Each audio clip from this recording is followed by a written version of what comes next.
बिस्मिल्लाहिर्रहमानिर्रहीम। अस्सलाम वालेकुम दोस्तों, welcome to my YouTube channel Asaf maths academy. हमने स्टार्ट किया हुआ था चैप्टर नंबर 3 जिसका आज सेकंड लेक्चर है।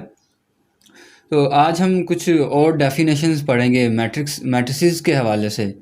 इससे पहले अगर आप हमारे चैनल पर नए हैं तो इसको सब्सक्राइब कर लें और बेल आइकन का बटन भी दबा लें ताकि आने वाली हर वीडियो का नोटिफिकेशन आपको मिल सके। तो जो पहली डेफिनेशन है हमारे पास, बेसिकली ये बुक का पेज नंबर 111 से स्टार्ट है, तो उस पर ये डेफिनेशन आपको मिल जाएगी।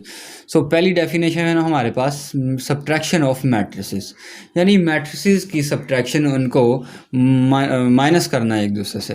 तो इफ़ डेफिनेशन ये है, if A and B are two matrices of same order, यानी कि जब दो मैट्रिसेस को आपस में आपने सब्ट्रैक्शन करनी है दो मैट्रिसेस की, तो उनका ऑर्डर सेम होना ज़रूरी है, अदरवाइज़ वो आपके पास माइनस नहीं होंगे। अब उसको हम लिखते इस तरह, डिनोट करते हैं ए माइनस बी से, और वो उसका डिफ़ाइन इस तरह करते हैं कि a minus b is equal to a plus brackets minus b. ठीक है, तो एग्ज़ाम्पल ले लेते हैं इसकी ताकि ये चीज़ क्लियर हो जाए। लेट करते हैं, let A is equal to this matrix. हमारे पास दो मैट्रिक्स हैं, एक ए है और एक बी है, आपने इनको माइनस करना है, तो उसको हम डिफ़ाइन यूँ करते हैं, ए प्लस ब्रैकेट्स माइनस बी। तो ए मैट्रिक्स लिख लिया, दरमियान में प्लस लिख लिया। इसी तरह अब क्या किया, जो मैट्रिक्स बी है उसको माइनस से मल्टीप्लाई कर दिया। ठीक है, तो -1 बन गया, ये +1, ये -2, ये 0, -1 और 0। ठीक है, यानी इस मैट्रिक्स बी को हमने माइनस से मल्टीप्लाई कर दिया, तो मल्टीप्लाई करने के बाद हमारे पास ये बन जाएगा। अब सिंपल इनको ऐड कर लें। अब ऐड कैसे करते हैं, ये कॉरस्पॉन्डिंग एंट्रीज़ को ऐड कर लेंगे, यानी कि 2 - 1, 1 + 1, -3 -2, सिमिलरली -4 +0 0 -1 एंड 1 + 0 आ जाएगा। ठीक है, अब सिंपल इनको ऐड कर लें, तो ऐड करने से 2 - 1 हमारे पास 1 आ जाएगा, 1 + 1 2 बन जाएगा। ये -3 और -2 हमारे पास -5, सिमिलरली -4 + 0 -4 आ जाएंगे, 0 + 1 1 आ जाएगा, और ये 1 + 0 हमारे पास 1 आ जाएगा। तो ये थी हमारे पास सब्ट्रैक्शन ऑफ द मैट्रिसेस। अच्छा, नेक्स्ट है multiplication of matrix bye a scalar. Multiplication of matrix bye scalar, तो फर्स्ट ऑफ ऑल तो हमें स्केलर का पता होना चाहिए। स्केलर क्या होता है, आपने छोटी क्लासेस में पढ़ा होगा वेक्टर और स्केलर के बारे में। तो स्केलर से मुराद ऐसी क्वांटिटी होती है जिसकी सिर्फ और सिर्फ मैग्नीट्यूड होती है, और वेक्टर आपके पास जो होता है उसकी डायरेक्शन भी होती है। ऐसी क्वांटिटी जिसकी सिर्फ और सिर्फ मैग्नीट्यूड ही होती है उसको हम स्केलर कहते हैं। लाइक 2 कह लें, 3 कह लें, 4 कह लें, 5 kg शुगर कह लें। ठीक है, ये रियल एग्जांपल हो जाएगी इसकी।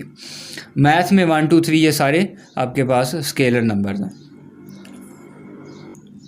तो multiplication of a matrix bye scalar की डेफिनेशन कुछ इस तरह है कि हम फ़र्ज़ करते हैं हमारे पास एक मैट्रिक्स है इस फॉर्म का, और जो k है वो बिलोंग करता है f से, यानी k एक स्केलर है और वो फील्ड से बिलोंग करता है।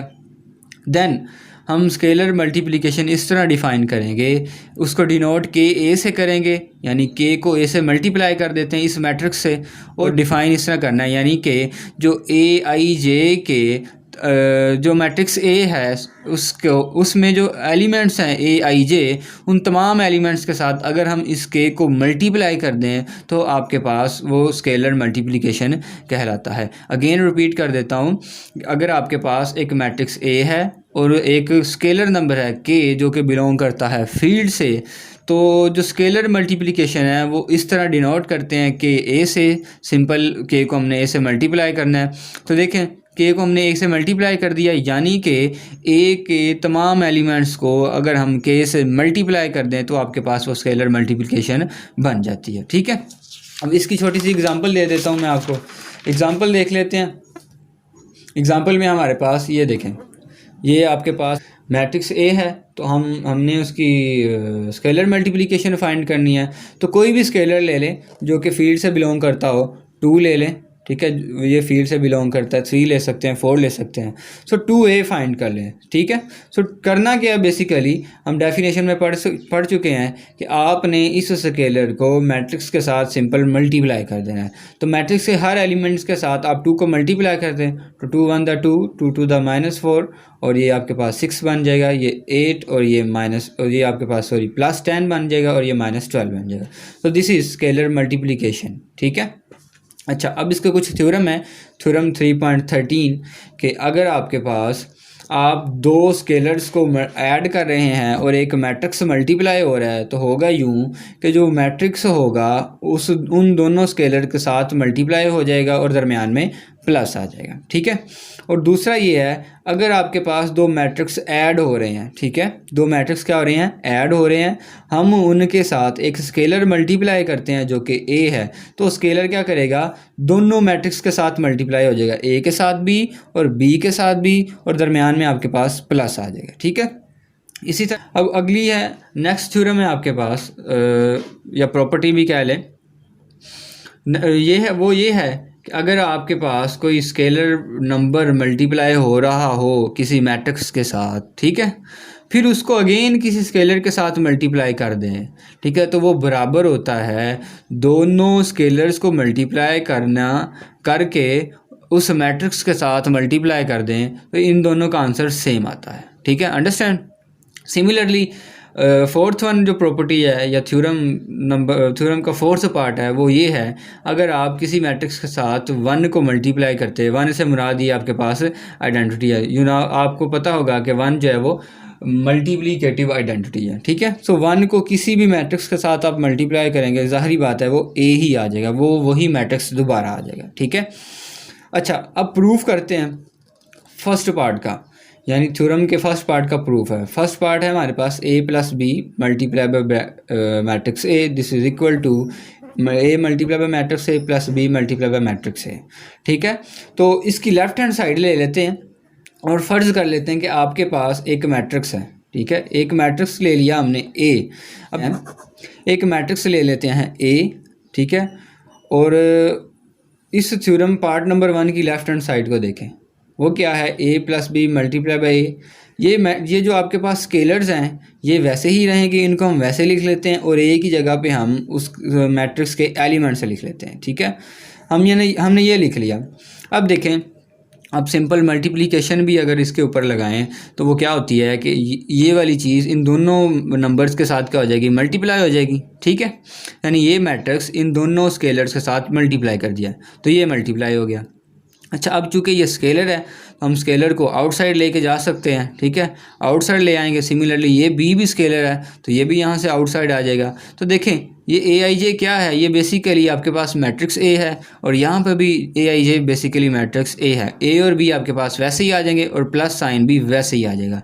तो देखें, ये पार्ट 1 की राइट हैंड साइड नहीं आ गई आपके पास। तो इस तरह प्रूव हो गया कि अगर आपके पास स्केलर्स ऐड हो रहे हैं और उनके साथ एक मैट्रिक्स मल्टीप्लाई हो रहा होगा तो वो बराबर होता है कि अगर आप दोनों मैट्रिक्स को दोनों स्केलर्स के साथ मल्टीप्लाई करके उन दोनों को ऐड कर लें, ठीक है। सिमिलरली सेकंड पार्ट है। अब सेकंड पार्ट भी इसी तरह ही है। सेकंड पार्ट में क्या है आपके पास कि 2 मैट्रिक्स ऐड होके उनके साथ एक स्केलर मल्टीप्लाई हो रहा है, वो बराबर होता है, आप स्केलर को क्या करें, सेपरेटली उनके साथ मल्टीप्लाई करें मैट्रिक्स के साथ और देन उनको ऐड कर लें, तो आपके पास आंसर आ जाएगा, ठीक है। अच्छा, ये प्रूव है। तो लेफ्ट हैंड साइड ली हमने, लेफ्ट हैंड साइड ले ली जो कि a multiply by capital A + b है, यानी 2 मैट्रिक्स ऐड हो रहे हैं। अच्छा, अब ये जो a है वो हमने लेट किया किस तरह का है, aij की फॉर्म का, तो मैंने a की जगह aij लिख दिया। इसी तरह b की जगह bij लिख देंगे क्योंकि मैट्रिक्स b के जो एलिमेंट्स वो bij की फॉर्म के हैं, ठीक है। अच्छा, अब मल्टीप्लिकेशन सिंपल करते हैं। इस a को आप अंदर मल्टीप्लाई कर दें तो ये इससे मल्टीप्लाई हो गया और इससे मल्टीप्लाई हो गया। अब हम इनको अलग-अलग ब्रैकेट्स में लिख देते हैं, ठीक है, अलग-अलग ब्रैकेट्स में लिख दिया। और पीछे वाले पार्ट नंबर 1 में भी हमने यूँ किया था कि जो हमारे पास स्केलर था हम उसको ब्रैकेट से बाहर ले आए थे। सिमिलरली आपने यहाँ भी ब्रैकेट से बाहर ले आना है, ठीक है। तो इधर भी दोनों में अपने बाहर ले आना ब्रैकेट से। तो देखें ये जो ए आई जे है ये क्या है, बेसिकली ये मैट्रिक्स ए के एलिमेंट है, तो मैंने इसका नाम ए रख दिया, ठीक है। वो मेरे पास ऊपर मैंने लेट किया था। सिमिलरली जो बी आई जे है ये मैट्रिक्स बी है, तो मैंने उसकी जगह बी रिप्लेस कर दिया, तो ये बेसिकली आपके पास राइट हैंड साइड आ गया है, तो हैंस प्रूव्ड। इसी तरह ये प्रूव हो गया। इसी तरह पार्ट नंबर 3 वो भी बिल्कुल ईजी है, कुछ भी मुश्किल नहीं है, बहुत आसान है। जस्ट आपने एक बार कॉन्सेप्ट को माइंड में बिठा लेना है। तो देखिए पार्ट नंबर 3 में हम उसकी अगर लेफ़्ट हैंड साइड ले लेते हैं, पार्ट नंबर 3 है हमारे पास कि आप किसी स्केलर को ए के साथ मैट्रिक्स ए के साथ मल्टीप्लाई करें, फिर उसको अगेन एक स्केलर के साथ मल्टीप्लाई कर देंगे, तो वो उसका आंसर बराबर होगा अगर हम दोनों स्केलर्स को मल्टीप्लाई कर दें और साथ फिर मैट्रिक्स ए को मल्टीप्लाई कर दें, ठीक है। अब अगर मैं इसकी लेफ़्ट हैंड साइड ले लेता हूँ, तो इसकी लेफ़्ट हैंड साइड लें, ठीक है, वो आपके पास ये आ जाएगी। अब हमने लेट किया हुआ कि जो मैट्रिक्स ए है वो इस फॉर्म का है, तो ए की जगह हमने मैट्रिक्स के एलिमेंट्स लिख दिए, ठीक है, ये आ जाएगा।